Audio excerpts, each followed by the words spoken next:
Muy buenos días. Es un honor poder compartir con ustedes nuevamente desde la sala de su casa Vida Abundante San Carlos. Qué hermoso que nosotros nos reunamos, como decía Carla, para disfrutar de un gran banquete.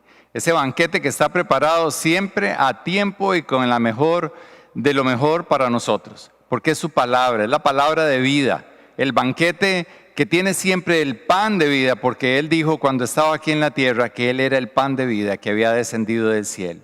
Bendito sea su nombre. Esta mañana vamos a recordar una historia vieja que me encontré por ahí de una ciudad pequeña en Pensilvania que en 1958 llegó a la cristalización de muchísimos esfuerzos. Toda la comunidad durante años había soñado con tener un edificio que albergara su policía, que albergara el cuerpo de bomberos y que fuera el edificio municipal. Así es que de diferentes actividades como ventas, subastas, turnos, digámoslo así, hicieron muchas recaudaciones para tener el suficiente dinero y contratar a un muy buen diseñador para que diseñara el edificio y a una muy buena compañía y gente dedicada a la construcción para que hiciera la construcción de aquel edificio, sueño de toda la pequeña ciudad. Llegó el momento en que se hicieron los análisis de suelo, se creyó y se tuvo que era el mejor suelo, se hicieron los cimientos, la mejor compañía hizo aquello, el mejor diseño fue realizado y el pueblo contentísimo se reunió un buen día. Y dice la crónica social de aquella época que la reunión de inauguración asistieron más de 6,000 personas. En un pueblo pequeño, 6,000 personas era casi la totalidad de la población. De manera que era tan grande el regocijo que estaba todo el pueblo ahí reunido y dieron los discursos y se inauguró aquel edificio de ladrillos rojos, cuenta la historia que era él. Qué hermoso, qué alegría haber fructificado todos aquellos esfuerzos y tener ahora el edificio municipal, el cuerpo de bomberos y la policía juntos. Se fueron para sus casas, pasaron las semanas y en menos de 2 meses, quiere decir que en menos de 8 semanas, empezaron a aparecer en las paredes unas pequeñas fracturas. Las vieron, no causó mucha sensación, dijeron la pintura, el revestimiento, pero pasaron unos días más y las grietas se abrieron un poco más todavía y las ventanas ya no cerraban o abrían fácilmente. Pasaron unos pocos días también y de manera que ya no solo las ventanas, sino que las grietas se fueron haciendo también en el piso y además las puertas no cerraban. Entonces ahora sí todo el pueblo, ¿qué pasó? Llamaron al constructor, el constructor muy acongojado hizo un repaso de sus bitácoras, de las visitas de los diseñadores, vieron que todo estaba en orden, habían hecho un buen análisis de suelo, estaba el edificio bien cimentado, pero se estaba desquebrajando, se estaba hundiendo algunas partes. Y entonces el pueblo, no solo enojado, sino muy triste, todos los esfuerzos y ese edificio tan hermoso, en menos de 6 meses se declaró inhabitable. ¿Qué pasó?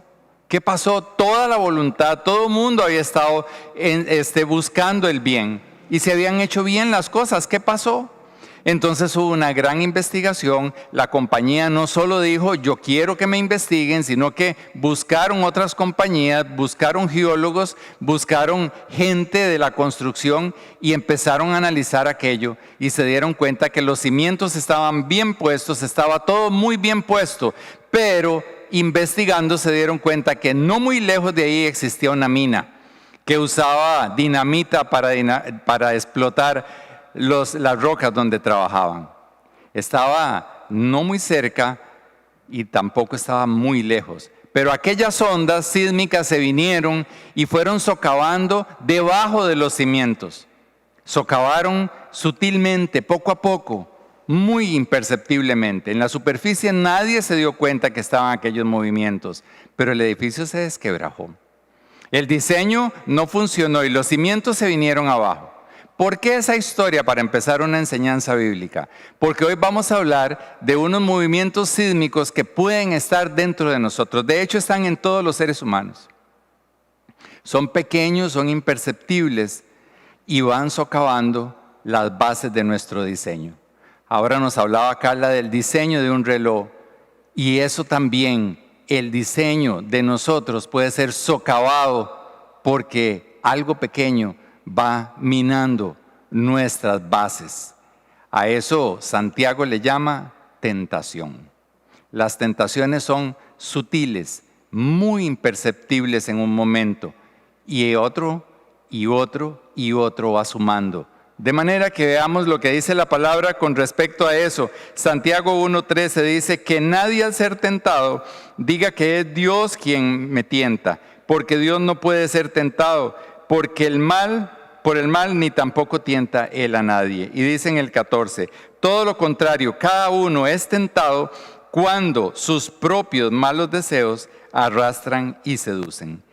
La tentación la podemos definir como el impulso de hacer o tomar algo atractivo, pero que al final resulta inconveniente.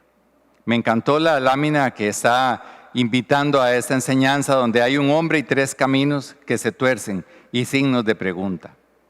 Las tentaciones siempre van a salir dentro de nosotros. Lo que hemos aprendido como tentación, que me tienta una sustancia, que me tienta una persona, que me tienta una actividad, esa sustancia, esa persona son los objetos de la tentación. Cuando Adán es tentado en el Edén, es por un fruto muy apetecible, ese es el objeto de la tentación.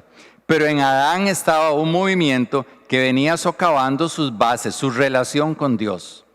Él decidió que él quería ser como Dios. Y entonces esa era su tentación, era su concupiscencia, dice la Reina Valera. Sus malos deseos, dicen otras versiones. Sus deseos de la carne eran otros. Pero es que como Adán, usted y yo tenemos pequeñas ondas que van socavando ante los objetos de la tentación.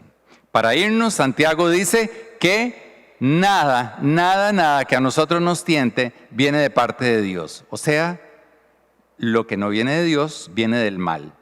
Toda tentación, todo mal deseo que salga dentro de nosotros no viene de Dios. ¿De dónde vendrá? Viene del Edén, viene de nuestros antepasados y viene de lo que usted y yo le hemos ido poniendo, de nuestras experiencias y de nuestras carencias.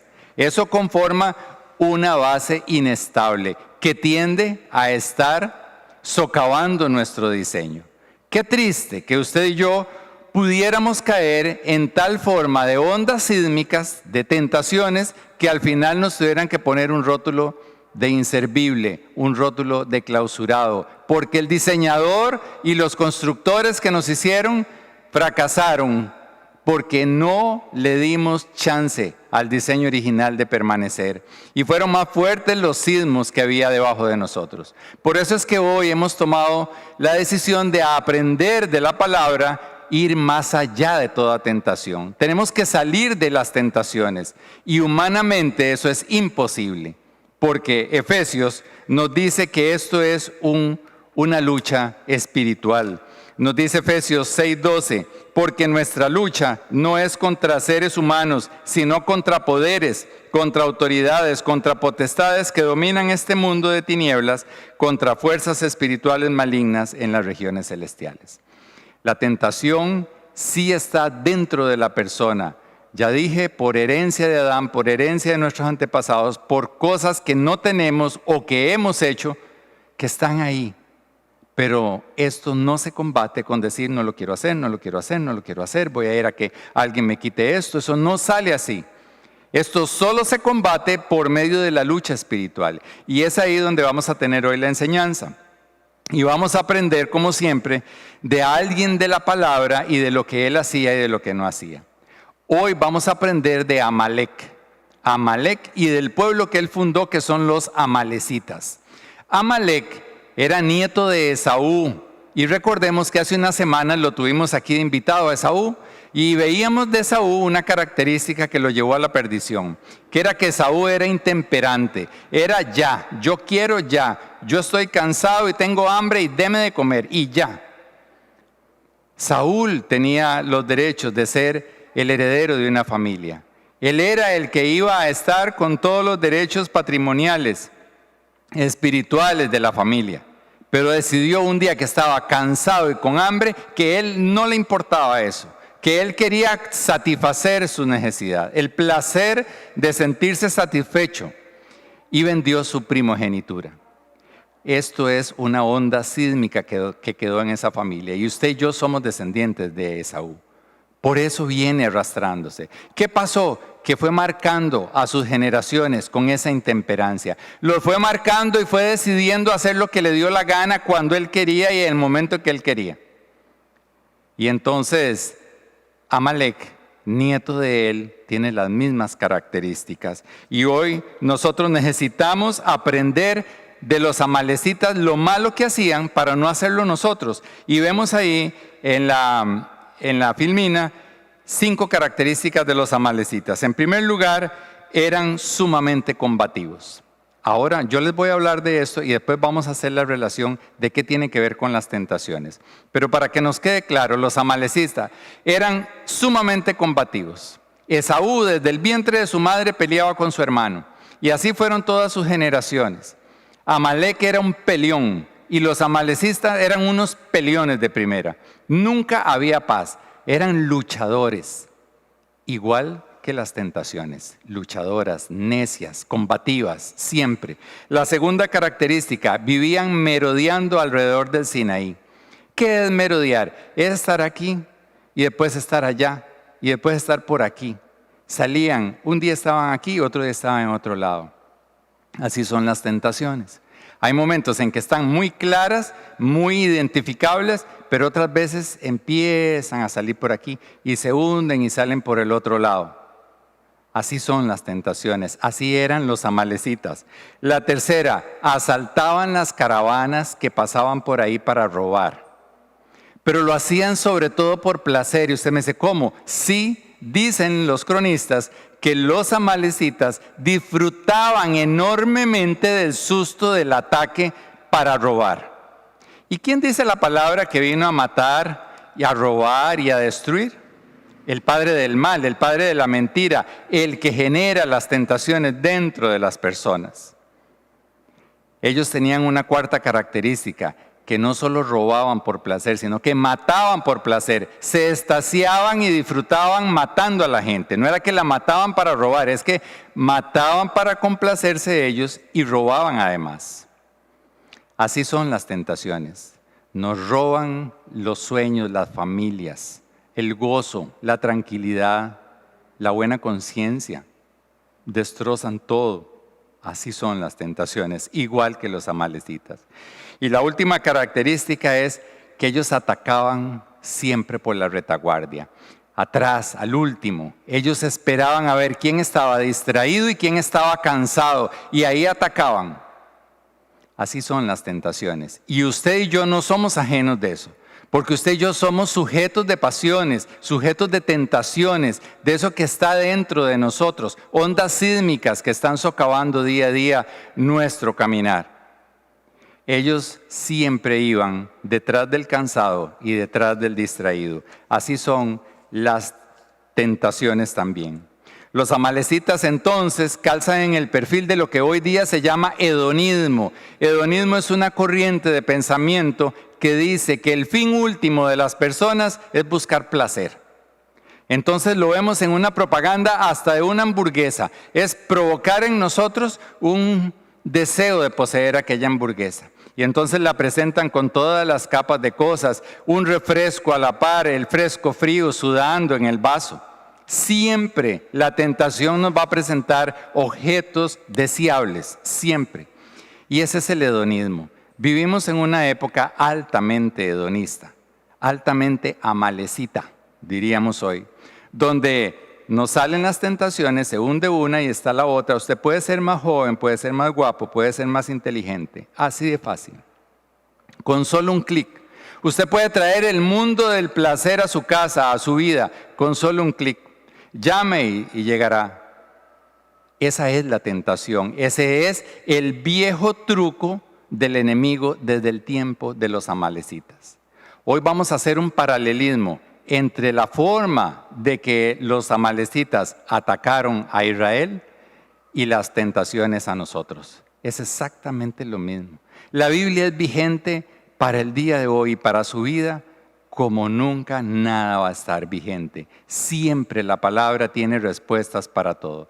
Hoy usted y yo, al final de esta enseñanza, vamos a ir más allá de la tentación, porque vamos a identificar muy fácilmente, lo que es un ataque hedonista, un ataque amalecita, un ataque de la tentación.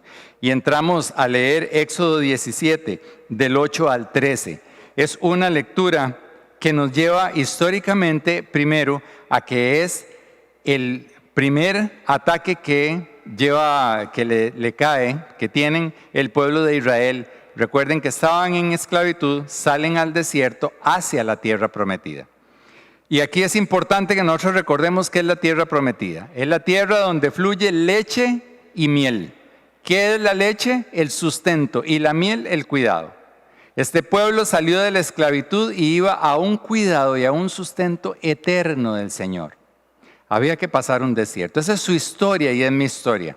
Es la historia de donde yo estaba y el Señor me quiere llevar a la vida eterna con Él, disfrutándola aquí en la tierra. Él me quiere sustentar y me quiere cuidar en todo, en la mente, en las emociones y en las acciones, en todo. En este caminar es donde aparecen los amalecitas. El primer ataque que sucede al pueblo de Israel son los amalecitas. Qué curioso, ¿verdad? Cuando Cristo estaba en el desierto, la primera tentación del enemigo es: dile al Padre que se te conviertan en pan estas piedras. O sea, siempre por el objeto apetecible, siempre. Y entre más desierto llevemos recorrido, más apetecible va a aparecer la Coca-Cola. Más apetecible va a aparecer la sombrita, ¿verdad? Y la persona que nos ofrece la sombrita o la Coca-Cola. Siempre es la misma estrategia. Entonces vamos a leer cómo es que la hacen, vamos a detectar su forma de atacar, el objetivo de atacar, pero sobre todo vamos a aprender cómo los derrotó el pueblo de Israel. Porque lo bueno es que nuestro Dios nos saca y nos lleva, y en victoria lo hace siempre. Y dice así la palabra. Es Éxodo 17 a partir del verso 8. Los amalecitas vinieron a Redifín y atacaron a los israelitas. Los amalecitas a Israel. Entonces Moisés le ordenó a Josué: escoge a algunos de nuestros hombres. Les recuerdo que los hombres de Israel nunca habían peleado, eran esclavos. Lo que hacían allá era ladrillos, batían barro para hacer ladrillos. ¿Cuándo los enseñaron a pelear? Nadie.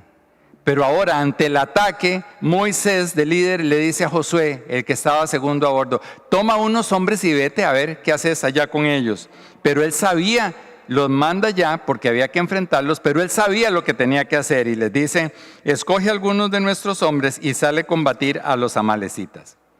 Mañana yo estaré en la cima de la colina con la vara de Dios en la mano. Josué siguió las órdenes de Moisés y se le presentó batalla a los amalecitas. Por su parte, Moisés, Aarón y Hur subieron a la cima de la colina.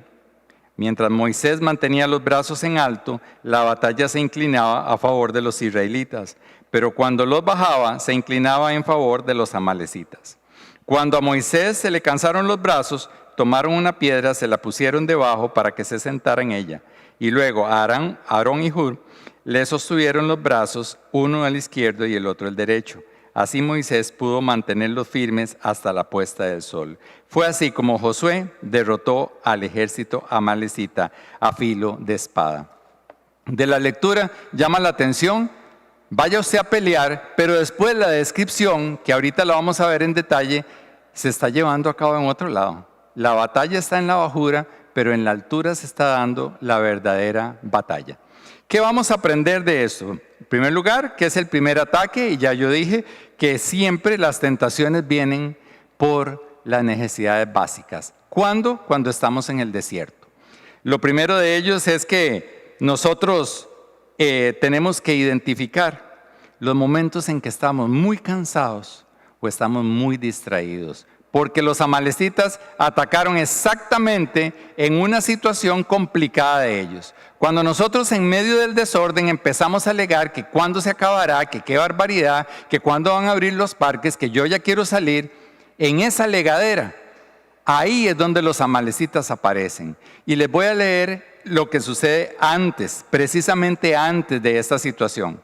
Son 5 versículos nada más, donde dice la situación en que estaban los israelitas para recibir este ataque. Dice, toda la comunidad israelita partió del desierto de Sin por etapas, según lo había ordenado el Señor. El Señor dice, vayan poco a poco, vayan poco a poco. Y así iban.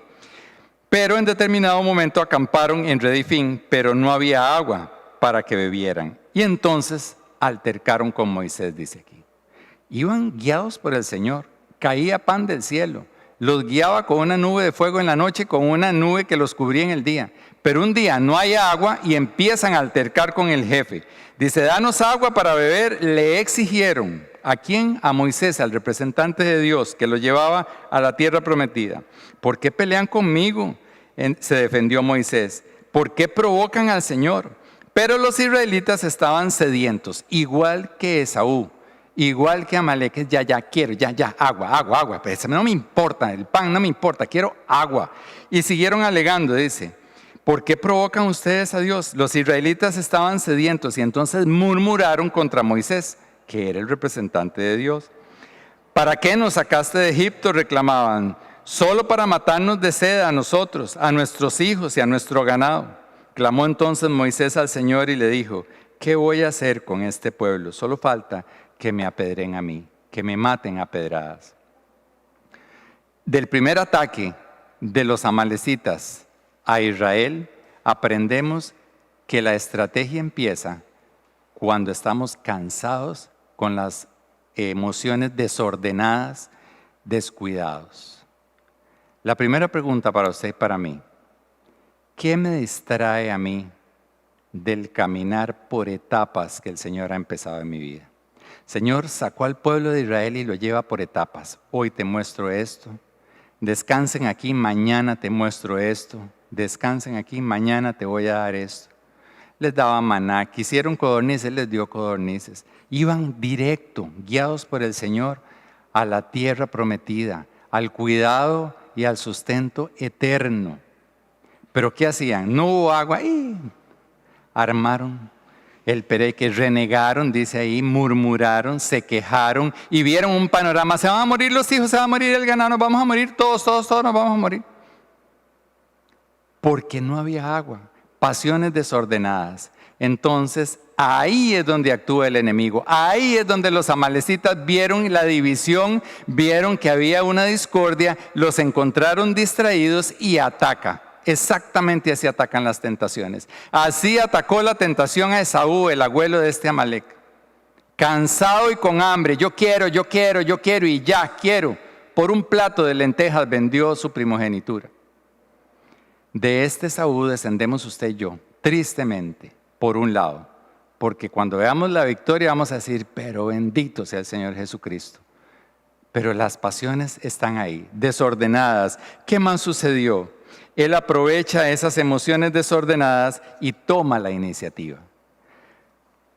¿Qué estamos haciendo nosotros con nuestras distracciones? ¿A dónde nos están conduciendo nuestras distracciones?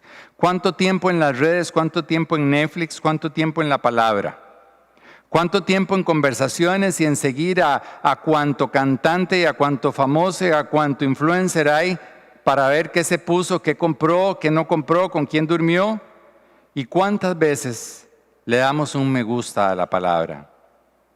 Cuando nuestras emociones se desordenan y queremos ser como la cantante y vestirnos como el cantante y como el político, ahí están los amalecitas haciendo fila. Ahí están los amalecitas, porque usted y yo vamos camino a la tierra prometida. Y el mismo mentiroso que en el desierto mandó a los amalecitas está pujando. Y Efesios lo dijo, no es la lucha, no es el cantante al que sigo, no es el político que no me gusta. Es lo que hay dentro de mí. Y el enemigo lo saca, lo pone a merodear acerca de nosotros y así viene la acechanza. ¿Qué más aprendemos de él? ¿Cuál era el propósito? ¿A dónde iban los israelitas? A disfrutar del sustento y del cuidado del Señor, igual que usted y yo. Ataca precisamente para atrasar ese avance. La pregunta para usted y para mí, segunda pregunta de la mañana. ¿Cuál placer está apareciendo por ahí que te está trazando de caminar con el Señor? Llámese placer, incluso el dejar de hacer algo. No estamos hablando de un placer sexual, placer de lo que yo me siento como, ¿con qué me siento yo guau? ¿Con qué me siento yo lo máximo? Porque eso me indica a mí cómo están las pasiones, cómo están las tentaciones, saliendo por aquí y saliendo por allá. Yo tengo que identificar cuál es el placer que a mí me está haciendo sentir tan bien que me olvido para dónde voy. Eso es el amalecita que está detrás de nosotros. Generalmente expresamos y muy tiernamente, deje salir el niño que usted lleva adentro y nos gusta, pero es que adentro de nosotros no hay solo un niño, hay un bicho que lo alienta el enemigo. Ese bicho es de yo quiero y ya, y me importa a mí todo. Sí, le podemos revestir de cosas y decimos, no, eso es para bien de la familia, es que uno es hombre, es que estaba sola, ella sola, yo solo y la casa solo. Eso está dentro, por aquel que dijo, ya quiero ese fruto, que el Señor le había dicho que era solo ese fruto no podía comer, pero él lo quiso y la esposa le dijo también y vamos y comieron. Y ahí entró la vergüenza y entró el miedo y entró el pecado que desgraciadamente ha campeado a través de la humanidad. ¿Cuál fue la técnica para poder traerse abajo este ataque? Ya tenemos claro cómo ataca, ya lo tenemos claro. Amalecita, igual que las explosiones de la mina, por debajo. Ahora a usted y a mí nos interesa cómo se ganó esa batalla. En primer lugar, se ganó en la cima. Mandó a Josué con una espada y que cogiera unos pocos ahí. Solo imaginémonos de dónde iban a coger espadas. Era el pueblo de Dios, un pueblo que salió en paz. Pero la palabra dice que a Josué se le dio una espada. Y Moisés tomó una vara y se fue a la cima. ¿Qué significa la cima en la Biblia? Es el apartarse de lo cotidiano y subir a la presencia del Señor. Cuando el Señor Jesucristo estuvo aquí en la tierra, le decía a sus discípulos, vamos a la cima. Él subía a la cima, cuentan los textos que se sentaba con ellos y les explicaba lo que iba a suceder. Subir a la cima, estar en la cima, en la Biblia y en nuestra vida significa estar en la presencia del Señor. Moisés subió a la presencia del Señor. Mientras las pasiones, los amalecitas atacaban al pueblo de Israel. Moisés no se agitó en reprender, ¡ay, te reprendo! Y paren ya. Simplemente subió a la presencia del Señor.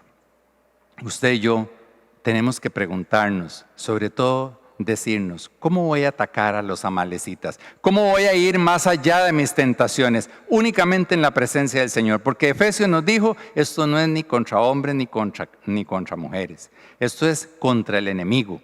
Entonces esto se gana, el primer punto de la estrategia es estando en la presencia del Señor. Son esos momentos íntimos, no sé dónde los tenga usted, si es cuando usted se levanta, cuando usted se acuesta, cuando se baña, ¿cuándo? Pero son los momentos en que está usted a solas con el Señor y le dice, me duele, estoy triste, estoy contento, estoy preocupado. Esa es la conversación que entablamos en la presencia del Señor. Fuera bulla, fuera celular, fuera computadora, es con el Señor que estamos nosotros hablando. ¿Cuánto dura eso? Lo que usted sienta, sentarse con el Señor y escucharlo. Es venir a la palabra. ¿Cómo es el segundo punto? Dice que él subió con la vara. Moisés subió con una vara. ¿Qué significa en la Biblia la vara? El poder de Dios. Cuando Dios le dio a Moisés la vara, era para que él ejerciera el poder que le estaba dando. La vara fue extendida sobre el mar rojo y se abrió. Eso es el poder. ¿Qué hizo Moisés? Sostener fuertemente la vara. ¿Cuál es el poder para usted y para mí? La palabra del Señor. Esta es la fuente de todo poder. Es llegar a la presencia del Señor a través de su palabra. Pero la tercera parte de la acción para la victoria dice que mantuvo los dos brazos extendidos, firmes. Y la palabra firme tiene el mismo origen de fe. Firme, firmeza, fe, se mantuvo ahí.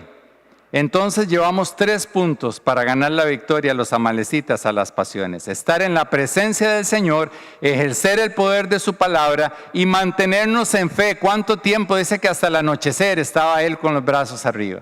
Cada vez que mantenía los brazos arriba, con la vara, con el poder del Señor, abajo la lucha se estaba ganando. Las pasiones se iban perdiendo. Cuando se cansaba y empezaba a bajar los brazos, las pasiones empezaban a ganar. Cuando nos retiramos de la presencia del Señor, por cansancio, porque hay mucho que hacer, por la pandemia, y empezamos a bajar la fe y dejamos de ejercer este poder, empiezan las pasiones por debajo a ganar la lucha. ¿Qué pasó? Vinieron 2 que estaban con él, sus cercanos, Hur y Aarón, y le sostuvieron las manos. Eso se llama soportarse unos a los otros.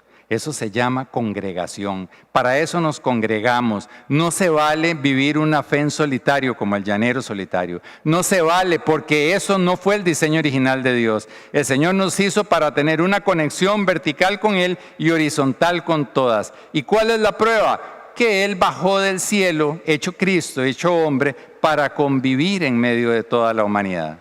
Eso es lo que Él quiere de nosotros, una relación vertical con Él, pero que nos soportemos los unos a los otros en fe, en poder, en las batallas contra las tentaciones. Él nos sostiene, Él nos da la batalla, pero dice la palabra que allá las pasiones terminaron de ser aniquiladas con la espada que llevaba Josué. ¿Qué espada tiene usted para pelear con las tentaciones? Lo dijo el versículo de Efesios. Nuestra lucha es con la espada del Espíritu. Entonces tenemos la palabra del Señor en poder y oración, tenemos la fe en su palabra, en Él, tenemos la congregación que nos sostiene y tenemos la espada del Espíritu. Así se ganan las tentaciones y podemos ir mucho más allá de eso, mucho más allá de eso. ¿Qué dice el texto? Que fueron aniquilados. Era un pueblo peleonero, necio, que salía por todo lado. Los atacó en un momento de debilidad, cuando estaban alegando porque no había agua, olvidándose de todo lo que había hecho el Señor por ellos. Pero lo derrotaron yendo a la cima, a la presencia, utilizando el poder del Señor, igual que usted y yo lo podemos hacer, el poder de su palabra y la oración, manteniéndonos firmes en las promesas. Pero si no conocemos las promesas, ¿de qué nos vamos a mantener firmes? Nuestra fe, la suya y mía, contra la tentación, sea cual sea, tiene que ser: el Señor me ha prometido una tierra donde estará mi sustento y donde estará su cuidado para mí. El cuidado del Señor va a estar conmigo y va a estar con mis generaciones si yo me mantengo en fe, orando, pidiéndole a través de su palabra, en la cima, en su presencia y en una congregación. Llámese hogar, llámese iglesia, congregación. Tenemos que congregarnos para sostenernos unos a otros. Eso dice la palabra. Eso significa ese mandato que está varias veces, que nos soportemos, que nos confesemos unos a otros. Y esa es la única forma de poder utilizar el Espíritu Santo. Espíritu Santo, revélame. Espíritu Santo, confórtame. Espíritu Santo, guíame. Espíritu Santo, dame tu fuerza, tu revelación para poder identificar las tentaciones y luchar con ellas. ¿Qué se hace después de la victoria? Usted y yo somos victoriosos en Cristo. Usted y yo tenemos todas esas herramientas. Tenemos la visa abierta para ir a la presencia del Señor. Tenemos la Biblia escrita en aplicaciones, en versiones. Tenemos el poder de la oración. Vida Abundante San Carlos le ofrece 3 reuniones de oración semanales. Tenemos grupos pequeños donde estamos madres que oran, hombres que oran, mujeres que oran. Hay poder en la oración grupal también. Y tenemos la fe de que el Señor volverá por nosotros. Tenemos el Espíritu Santo. Entonces, ¿qué hacer con la victoria? Nos dice la palabra también, hermoso lo que hizo Moisés después de haber obtenido la victoria. Dice Éxodo 17, 15, 16. Después de la victoria, Moisés edificó un altar y le puso nombre. Dijo: el Señor será mi estandarte. Dice, Moisés edificó un altar y lo llamó: el Señor es mi estandarte. Y exclamó: echa mano al estandarte del Señor. La guerra del Señor contra Amalec será de generación en generación. ¡Qué belleza! La palabra estaba advirtiendo, igual los amalecitas nos van a atacar a nosotros, a los hijos, a los nietos, va a seguir saliendo. Ellos merodean por todo lado. Pero la victoria está enmarcada en un altar que hizo Moisés y dijo, este es el Señor, mi estandarte, el que va primero que yo. Toda batalla contra la tentación se gana cuando el Señor va delante de nosotros. ¿Dónde se hacían los altares? En piedra. ¿Dónde está ahora? En nuestro corazón. Usted y yo ya tenemos la victoria en Cristo, pero tenemos que hacerle un lugar en el corazón y decir, este es mi estandarte, Él va delante de nosotros. Él va delante de nosotros. Qué hermoso, y paro aquí para un paréntesis familiar. Mi hijo en Francia con su esposa y su hijo de menos de un año están con COVID. La semana pasada les detectaron. Claro que hay en nosotros congoja y claro que aparecen los amalecitas. Uy, ¿y quién? ¿Y si usted estuviera? ¿Y si cuidara el chiquito? Y un montón de uy. Sí, claro que sí. Nosotros tenemos la certeza, pero ¿sabe qué? A la cima con el Señor. Y la palabra en el Salmo 41 le dijo a Yanina, versión, la Nueva Traducción Viviente, el Señor los atenderá y los curará. Así o más claro. Ese es el Señor en la cima con el poder de su palabra. ¿Qué vamos a ir a cuidar nosotros? Los cuida el Señor. Y dice, los cuida y los sana. Esa es nuestra fe. Esa es nuestra fe, palabra. Y entonces con los brazos aquí, están en las manos del Señor. Mi hijo, su esposa y mi nieto están en las manos del Señor. Lo dice Él. Él es el estandarte. Cojámonos al estandarte. Él va delante de nosotros siempre. Y una vez que está ahí, dice que proclamó, esto será de generación en generación. El ejemplo que les estoy dando, mi hijo y mi nieto, o nuestro hijo y nuestro nieto. Es así, es nuestro hijo y nuestro nieto. Generación, ya segunda generación, porque el estandarte va adelante. Por bueno yo no, por muchas tentaciones, claro que sí, todos los días. Pero Él va adelante. Y además recibió el Señor, Moisés, un consejo del cielo. Después de haber hecho el altar, el Señor le dice en Éxodo 17:14, el Señor le dijo a Moisés, pon esto por escrito en un rollo de cuero, para que se recuerde y lo oiga muy bien Josué. Y oiga lo que le dice el Señor a Moisés que escriba. En un rollo de cuero para que no se perdiera. Quedó aquí, bendito Dios, y ahora está aquí en el corazón. Dice, yo borraré por completo bajo el cielo todo rastro amalecita. Yo borraré por completo todo rastro amalecita. ¿Quién lo dijo? Nuestro Señor. ¿Qué es lo que va a borrar? El ataque de las tentaciones y nos va a llevar a la tierra prometida. Ya está prometida, Él la va a cumplir, la está cumpliendo, pero usted y yo necesitamos que el estandarte vaya primero, aquí en el corazón y en nuestra vida de primero el estandarte. El Señor es nuestro Señor, el Señor va adelante, Él cuida, Él sana, Él restaura a nuestras generaciones. Es la única forma de poder salir de las tentaciones. Nunca más tener el temor de que nos pongan un rótulo de clausurado como aquel viejo edificio. Nunca más nos van a decir que el diseño estaba bien, pero que las bases se socavaron por los amalecitas. Nunca más el hedonismo va a encontrar campo en nuestras generaciones. Usted y yo vamos a poner adelante el Señor y Él va como estandarte, abriéndonos camino, venciendo los amalecitas. Nunca más descuidados en la fe, nunca más entretenidos en alegar por las cosas que no hay. Estando con Él, nada nos faltará, dice el Salmo 23.